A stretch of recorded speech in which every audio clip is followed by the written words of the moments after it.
Pam Bondi was ready to dominate the debate, but when Jasmine Crockett calmly opened a folder mid-conversation, what followed wasn't a clapback.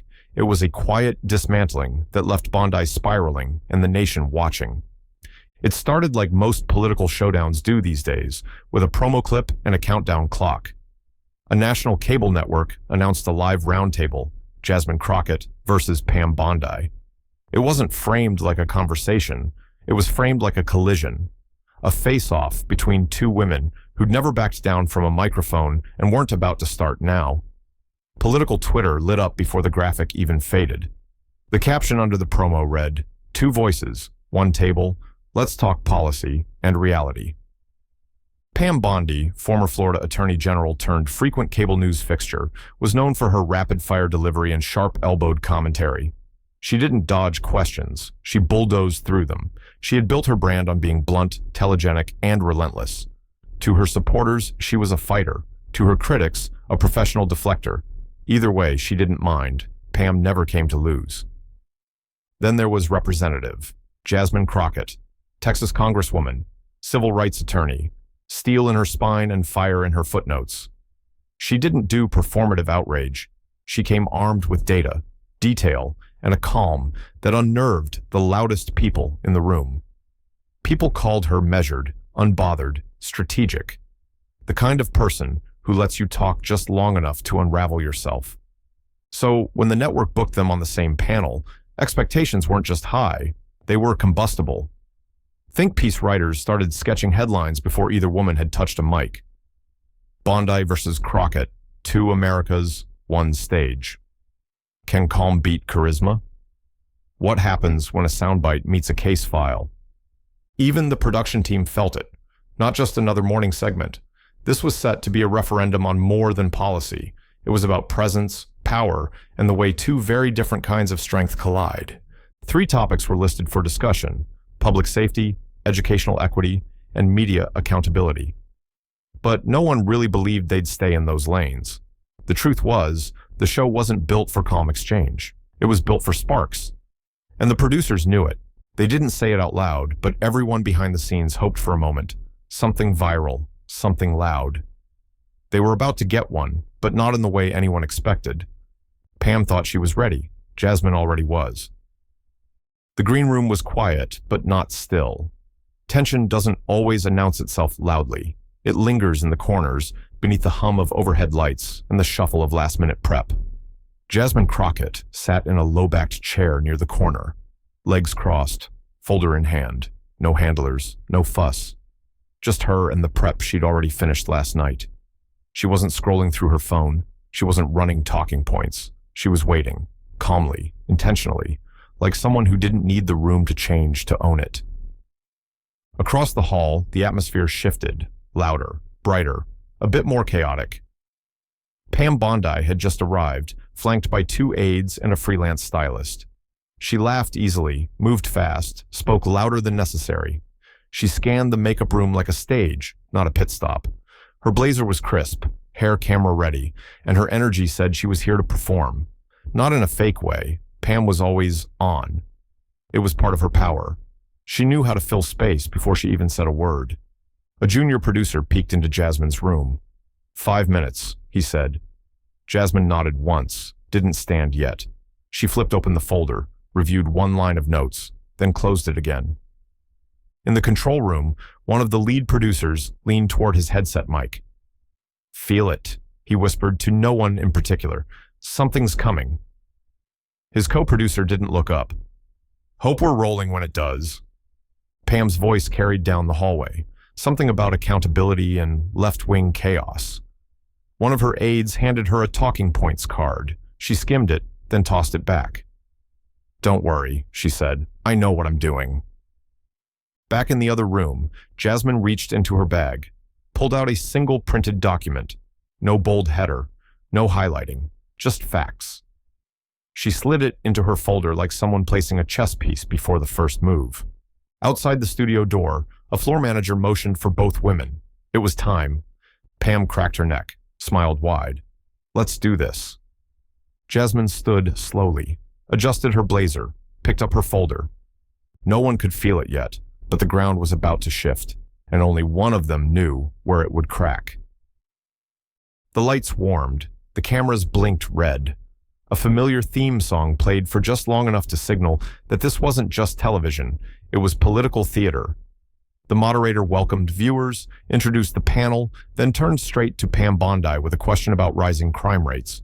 She didn't wait a beat. "Let's stop pretending," Pam said, her voice sharp and rehearsed. "What we're seeing across this country, from broken border enforcement to rising violent crime, is a direct result of progressive policies that prioritize excuses over enforcement." Her words hit the room like a starting pistol. She wasn't easing into it. She was swinging early, aiming squarely at her intended target. "And let's be honest about who's pushing this chaos," she continued, glancing at Jasmine but never naming her outright. "We have leaders promoting defund the police rhetoric, undermining our institutions, and then acting surprised when communities unravel. That's not leadership. That's negligence dressed up as justice." A tight smile followed, the kind you flash when you know the clip will play well on cable news. The moderator nodded slightly, tried to steer her toward immigration, but Pam was already there. "When we let ideology get in the way of law and order, we don't just fail policy, we fail people. Our borders are in crisis. Our cities are bleeding resources. And instead of focusing on solutions, some in Congress," another glance, more pointed now, "seem more interested in hashtags than hard answers." She let it hang. The studio was quiet, except for the subtle shuffle of papers and the low murmur of production crew behind glass. The camera cut to Jasmine, who sat perfectly still. No reaction, no furrowed brow, just listening. Pam wasn't done. "I didn't come here to play nice," she said, locking eyes with the moderator. "I came here to tell the truth. And the truth is, we've got people in office right now, people like Representative Crockett, who are more concerned with optics than order, and the country is suffering because of it." The moderator turned toward Jasmine. A pause, the kind that carries weight, the kind that producers pray for. "Congresswoman Crockett, your response?" And still, Jasmine didn't flinch. She just blinked once, exhaled slowly, and leaned into the mic. She didn't start with heat. She started with silence. Jasmine sat for a beat after the moderator's prompt, letting the moment settle. She didn't rush. She didn't shift in her seat. She just looked at Pam for a second, long enough to register the challenge, and then back at the moderator. "I appreciate the passion," she said, voice low, level, "but let's not mistake volume for vision." There were no gasps, no audience laughter, just the slow build of attention tightening like a lens. "I represent the 30th District of Texas," she continued, "which means I don't get to speak in generalities. I deal in specifics. I've walked the streets with families who want both safety and justice, who know that funding mental health, schools, and stable housing is not chaos. It's prevention. It's public safety before the crisis." Pam opened her mouth slightly, maybe to interject, but Jasmine didn't pause long enough to allow it. "As for immigration," Jasmine added, flipping open her folder with quiet precision, "I'd invite Miss Bondi to review the 2023 bipartisan report she just misquoted. Border crossings are a challenge, yes, but what's actually fueling instability isn't policy leniency. It's understaffed agencies, outdated tech, and Congress dragging its feet on reform. Some of us have offered solutions, others just offer sound bites. No spike in tone, no eye rolls, just deliberate rhythm, like a prosecutor laying foundation before the cross-examination." "I'm not here to trade blame," she said, glancing Pam's way again. "I'm here to fix problems, and that starts with being honest about what they actually are." Pam looked straight ahead now, jaw tight. Jasmine closed the folder. "We can't arrest our way out of poverty, and we can't debate our way out of facts. So if we're serious about public safety, let's talk about funding violence interruption programs. Let's talk about the housing voucher backlog. Let's talk about the real reasons crime happens, instead of pretending people wake up criminal." Another pause, longer this time. The moderator shifted slightly in her chair. "Thank you, Congresswoman." Jasmine nodded once, hands still folded. Pam smiled, but it didn't quite reach her eyes, because the room had just realized this wasn't going to go how she thought. Pam adjusted her blazer and leaned forward. Voice smoother now, but tinged with something else. Something practiced. The kind of tone people use when they're about to pivot from policy to personality. "You know," she said, her eyes flicking toward Jasmine, but never quite landing. "I find it interesting how often these conversations get hijacked by people more interested in being seen than in solving real issues." The moderator raised an eyebrow. Jasmine remained still. "There's a difference," Pam continued, "between leadership and performance, between showing up to do the work and showing up to trend. And quite frankly, the American people are tired of politicians who play the victim card every time someone disagrees with them." A low chuckle from somewhere off camera. Not loud, but deliberate. The kind that's meant to signal alignment, to underline a jab without needing to say it outright. Pam smiled faintly. She didn't name names. She didn't have to. The moderator shifted in her seat, clearly unsure whether to move the conversation forward or let it breathe. The silence that followed wasn't awkward. It was electric. Everyone was waiting to see what Jasmine would do, but Jasmine didn't move. She didn't shoot back. She didn't furrow her brow or adjust her mic. She just sat there, composed, eyes fixed not on Pam, but on a point just above the moderator's shoulder, like she'd already decided the comment wasn't worth a real-time reaction. She blinked once, wrote a single note in the corner of her notepad, then closed her pen with a soft click. Pam shifted slightly, sensing something off. The jab hadn't landed like she wanted. There was no outburst, no rebuttal, no tweet-worthy clapback. Just quiet, heavy, strategic. Because while Pam had come for a moment, Jasmine had come for the whole conversation. The moderator tried to recover. "Congresswoman, would you like to respond?" Jasmine finally turned her head, slowly, deliberately, but instead of answering, she opened the flap of her manila folder and laid one palm flat against it.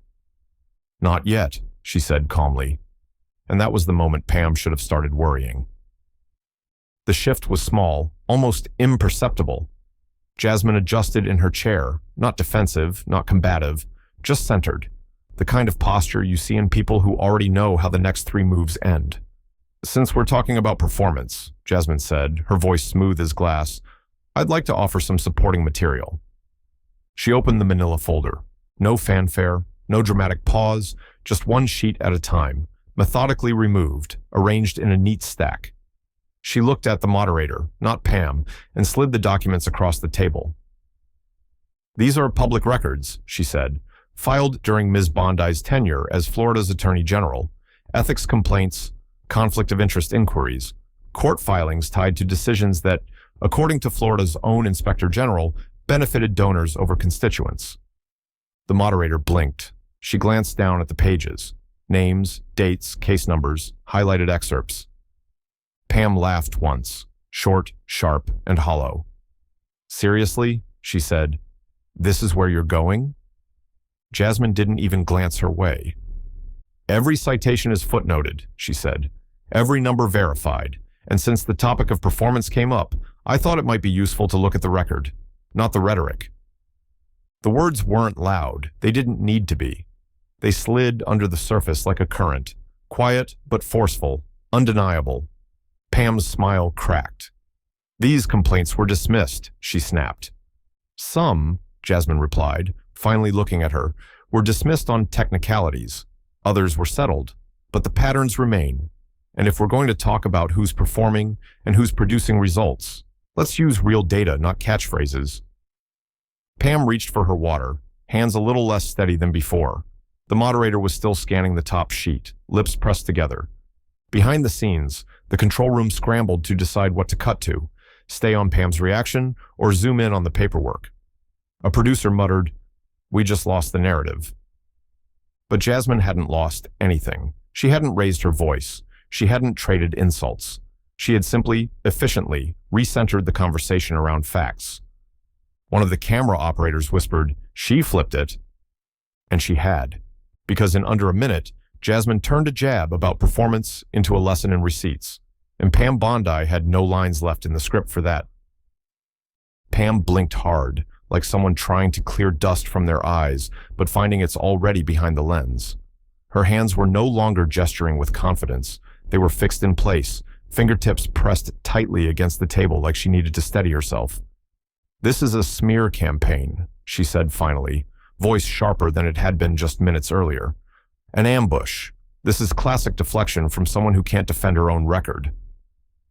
But even as the words came out, they lacked the usual punch. The conviction wasn't there, not fully. The papers Jasmine had handed over weren't rumors. They weren't edited clips or internet hearsay. They were filed documents, time-stamped and sourced.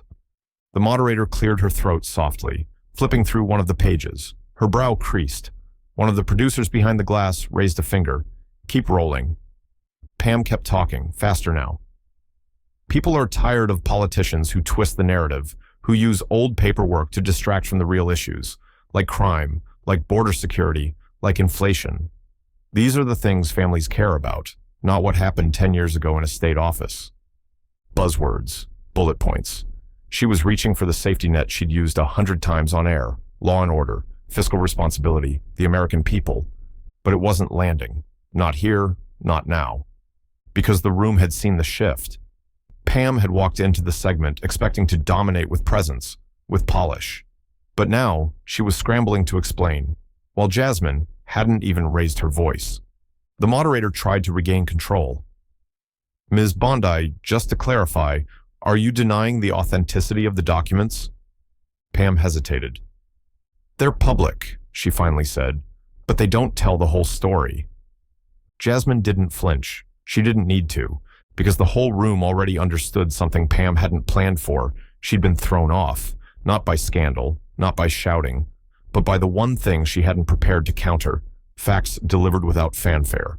The cameras kept rolling, but something else had already broken: the illusion of control.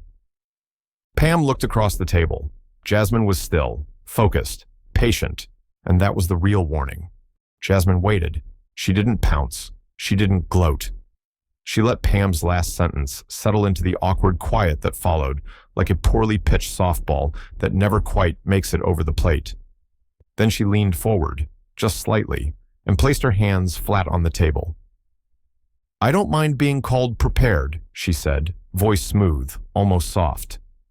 "But if doing the homework looks like a performance, maybe the bar's just been too low for too long." There it was, no spike in volume, no dramatic pause, just precision. The moderator blinked. One of the panelists, a former senator, murmured, "Wow," under his breath. It wasn't just the line, it was how Jasmine said it. Like she'd already accepted that facts wouldn't always be flashy, but they'd always matter more. Pam looked toward the moderator, trying to find a path back in, but there wasn't one. Not immediately, not after that. Jasmine kept going, not faster, not sharper, just deeper. "I'm not here to relitigate Ms. Bondi's past," she continued, "but when someone questions your integrity and you have receipts, it's not an attack, it's a clarification." She paused, not to soak in the moment, but to give it room to land. There's a long history of women, especially black women, being called dramatic for daring to be direct. And what you just saw, she gestured gently to the folder now resting in front of the moderator, wasn't drama, it was documentation. Pam opened her mouth, then closed it again. The panel was silent. And Jasmine didn't use the silence to crow. She used it to pivot, gracefully, powerfully, back to the issue at hand. "Now," she said, voice steady, "if we're ready to talk about crime prevention and education equity, I'd be happy to explain how defunding public schools contributes more to instability than any single policy proposal we've discussed today." She turned her attention back to the moderator, centered, composed. The moment wasn't explosive. It was something worse, for her opponent. It was undeniable. Because while Pam had come looking for a soundbite, Jasmine had brought something else entirely. Substance with teeth. It didn't take long. The clip of Jasmine sliding the folder across the table hit Twitter less than 7 minutes after the segment wrapped. Then it hit Instagram, then Reddit. By the 15-minute mark, it was everywhere, chopped, captioned, remixed, and slowed down for dramatic effect. One version showed Jasmine calmly listing dates and court documents while lo-fi music played in the background. Another paired her line, "If doing the homework looks like a performance," with footage of Bondi blinking, flustered, and scrambling to talk over her. TikTok ran with it, looping the moment Bondi realized she'd lost control, labeled simply, "She brought vibes. Jasmine brought files." And just like that, a new phrase was born: Pam got Bondied. It started as a hashtag, but within an hour, it was a reaction GIF, a trending search term, and a punchline on late-night group chats. Twitter users uploaded side-by-side split screens, Jasmine flipping calmly through receipts on one side, Pam tossing out buzzwords on the other.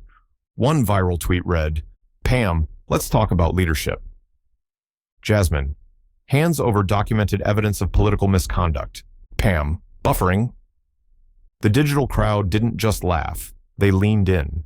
They dissected the silence, the patience, the power of restraint. They recognized something rare in politics, someone flipping the script without flipping a table. Political influencers weighed in. Journalists reposted clips with captions like, "Oof," and "That folder had hands." Even policy wonks got in on it, noting that Jasmine's references were accurate down to the case numbers. Bondi's defenders tried to push back. "It was a low blow," one right-wing commentator tweeted. "She didn't know this would be personal." But the receipts spoke for themselves, and the public didn't just watch the clapback. They studied it, broke it down like game film, replayed the precise moment Pam's voice cracked, when her hand trembled around the water bottle, when Jasmine didn't even blink. Within 2 hours, the clip had been shared by 3 members of Congress, a former Obama advisor, and an entire subreddit dedicated to political strategy. Pam thought she was going viral for the takedown. She was right, just not the way she expected. Inside the control room, it got quiet, fast. What had started as a routine segment had turned into a cultural moment, and the producers knew it before the commercial break even ended. Someone rewatched the footage in silence, rewinding the exact frame where Jasmine handed the folder over. "That's the freeze," the lead producer said. "That's where she flipped the room." Producers looked at each other, not panicked, but aware. They hadn't booked Jasmine as the main event.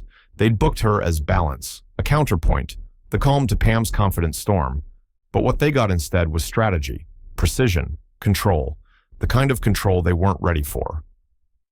One senior producer whispered, "We underestimated her." Another replied, "She didn't." Meanwhile, Pam's team scrambled. A hastily drafted email hit the network press team's inbox by noon. The subject line read, "Unfair tactics used against Ms. Bondi, request for clarification." In it, Bondi's spokesperson claimed the entire exchange was a setup, that Jasmine had planted the segment with opposition research and blindsided Pam with irrelevant personal records. But it was too late. Fact-checkers were already publishing breakdowns. Sites like PolitiFact and Reuters posted line-by-line validations of the documents Jasmine referenced. The ethics complaints, real. The court filings, filed. The Inspector General report, public since 2015. What Bondi's team called an ambush, reporters called accountability. On Capitol Hill, staffers shared the clip over lunch. "Did you see the folder?" became code for "You're not ready for what's coming." A communications director for a centrist senator told his colleague, "Bondi walked into that studio thinking it was theater. Jasmine walked in like it was court." Back at the network, executives held a quiet meeting. No official statements were made, but inside the booking office, a new phrase made its rounds. "Don't put Crockett on unless your guest has done their homework." And Bondi, she skipped her scheduled post-panel interview, pulled the plug completely. Her team called it a strategic pivot. Everyone else knew what it really was: retreat. The shift didn't come with a bang. It came with raised eyebrows, quiet nods, and the kind of commentary that started with, "I'm not usually a fan of hers, but..." Jasmine Crockett had done something rare. She'd changed the tone of the conversation without changing her tone at all. While cable panels still debated whether the exchange was too personal, the public had already made up its mind. Independents started sharing the clip with captions like, "Finally, someone who acts like a grown-up." Even a few moderate conservatives chimed in, not loudly, not publicly, but in quiet group chats and softly worded op-eds. "She didn't dodge. She didn't deflect. She just delivered," one columnist wrote in The Atlantic. Headlines echoed the same sentiment. "Crockett doesn't clap back. She builds cases." Politico. The art of the folder. How one rep outflanked a TV veteran, The Hill. When receipts trump rhetoric, The Washington Post. Pam Bondi, on the other hand, didn't disappear, but she dimmed. Her supporters weren't abandoning her, but they weren't reposting the clip either. Radio hosts fumbled through interviews trying to defend her, landing on vague lines like, "Everyone has bad days." She was still visible, still loud, but the shine had dulled. She wasn't the comeback kid this time. She was the one who got caught flat-footed. And it wasn't because Jasmine had dragged her. She hadn't raised her voice once. She hadn't resorted to insults. She hadn't even named Bondi when she dropped the documents on the table. That's what made it sting. Jasmine had skipped the spectacle and still shifted public perception. She didn't explode. She excavated, with calm clarity in a folder full of facts. One late-night host said it best. You know you're in trouble when the person across from you is sitting like a professor and you're flailing like a podcast host. The clip stayed viral, but the takeaway changed. It wasn't about drama anymore. It was about dominance, quiet, precise, and undeniable. And even Bondi knew it. The morning after the eruption, Jasmine Crockett didn't do interviews. She didn't tweet a victory lap. She didn't go on CNN. She didn't even post a selfie. Instead, she walked into her office, set her bag down, and opened her laptop like it was any other Thursday. Because for her, it was. The work hadn't changed. At 10:03 a.m., her team sent out a press release. No bold font, no clickbait. Just a simple subject line: policy memo, federal ethics oversight, and public trust. Inside was a 12-page document outlining proposed updates to conflict of interest laws for state attorneys general. It referenced the same court cases and filings she'd cited during the debate. It included footnotes, data tables, and a summary of policy gaps, ones she'd quietly been researching for months. No revenge, no shade, just substance. Reporters scrambled to catch up. Some had assumed the folder was just a stunt, something for the cameras. They didn't realize it was the preamble to legislation. Within an hour, the Texas Tribune ran with the headline, "Crockett wasn't just ready, she was drafting reform." Her office declined media requests all day. The only public comment came via a tweet from her communications director, "We don't spin stories, we write legislation." Back on Capitol Hill, staffers began passing the memo around. Policy aides from both parties flagged sections for further review. One Republican office even reached out, not with a rebuttal, but a request for a meeting. Jasmine, meanwhile, sat in a back room with her legal counsel, discussing next steps. Her coffee was lukewarm, her sleeves were rolled, and the energy around her wasn't celebratory. It was focused. Pam Bondi had gone in, hoping for a viral win. Jasmine left with policy on the table, traction in the chamber, and a story still unfolding. No podium, no punditry, just a quiet flex, and the kind of follow-through that made everything before it feel intentional. The usual flood of post-appearance media didn't happen. Pam Bondi had a podcast appearance scheduled for the following morning, something with a friendly host, a loyal audience, a place to spin the segment into a badge of toughness. But late that night, the booking was quietly canceled. No excuse, just a polite reschedule that never got rescheduled. Her social media accounts, once bustling with quotes and reaction clips, went still. No tweets, no reels, just a carefully staged photo from 3 days earlier, recycled and reposted, with a vague caption about staying focused. People noticed. In private conservative circles, the mood was cautious. No one wanted to drag her publicly. She still had influence, still pulled weight. But behind closed doors, the tune shifted. "She walked into that one strategist said during a briefing call. She treated it like TV. Crockett treated it like testimony." Another added, "You don't come for a litigator with bullet points and a smirk." Bondi's closest allies called it unfair, an ambush, a setup, the media tilting the table. But even they stopped short of defending her on substance. Because the documents Jasmine brought weren't doctored, the questions she raised weren't invented, and the way she carried herself, composed, pointed, controlled, was something that didn't leave much room for sympathy. Pam hadn't just lost the moment, she'd been recalibrated in the eyes of her own party. Still powerful, still prominent, but suddenly human, fallible, beatable. By the end of the week, she pulled out of 2 more scheduled appearances and retreated to internal strategy calls. Her messaging was being retooled. Her tone softened. No more victim card rhetoric. No more barbed jabs dressed as banter, because the public wasn't buying it anymore. Not after they saw the folder. Not after Jasmine never raised her voice, never broke her gaze, and still walked out of the room with the upper hand. The rules hadn't changed, but Pam had finally learned the consequences of misreading the opponent. And Jasmine, she never had to say a word about it. It was a mid-sized town hall in Arlington, Texas. No stage lights, no podium.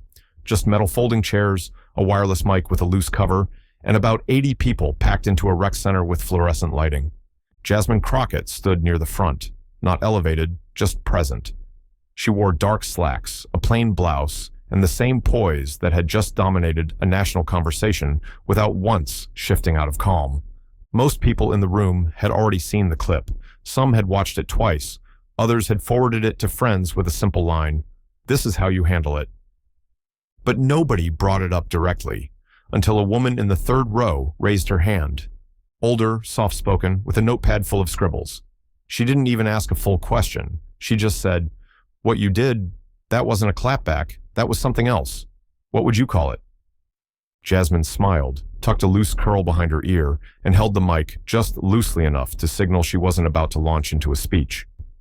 "It wasn't a clapback," she said. "It was clarity." The room went still for half a second.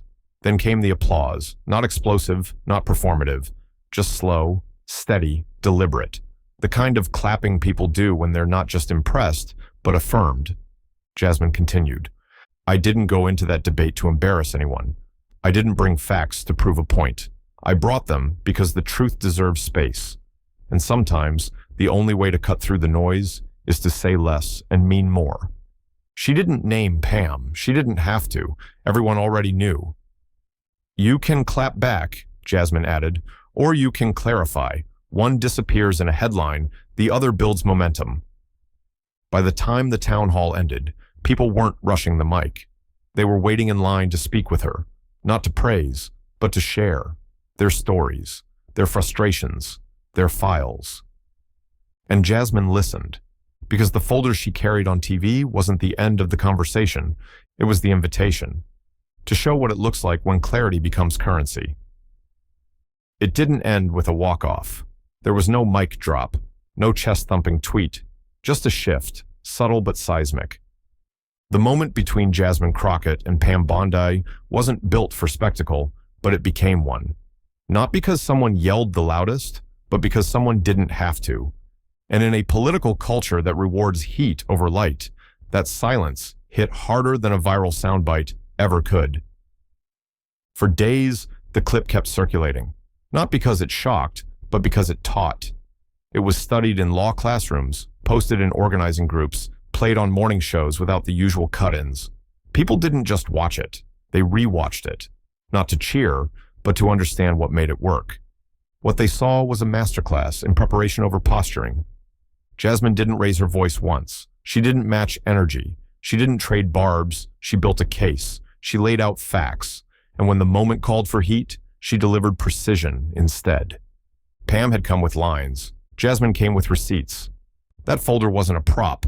It was a message. Do the work, or be exposed by it. The contrast couldn't have been clearer. While one woman clung to performance, the other stood firm in practice. While one tried to win the crowd, the other won the moment, quietly, irrefutably. In a time when politics often feels like theater, Jasmine reminded people what governance is supposed to look like, grounded, intentional, unshaken. She proved that you don't need to dominate a room to define it, and that a calm voice doesn't mean a weak stance. It means the storm is already under control. That moment wasn't just about 2 women on opposite sides of a table. It was about the cost of underestimating someone who shows up with truth in hand and no interest in playing your game. Pam Bondi came for a debate. Jasmine Crockett brought the truth and let it speak for itself. This story was brutal, but this story on the right-hand side is even more insane.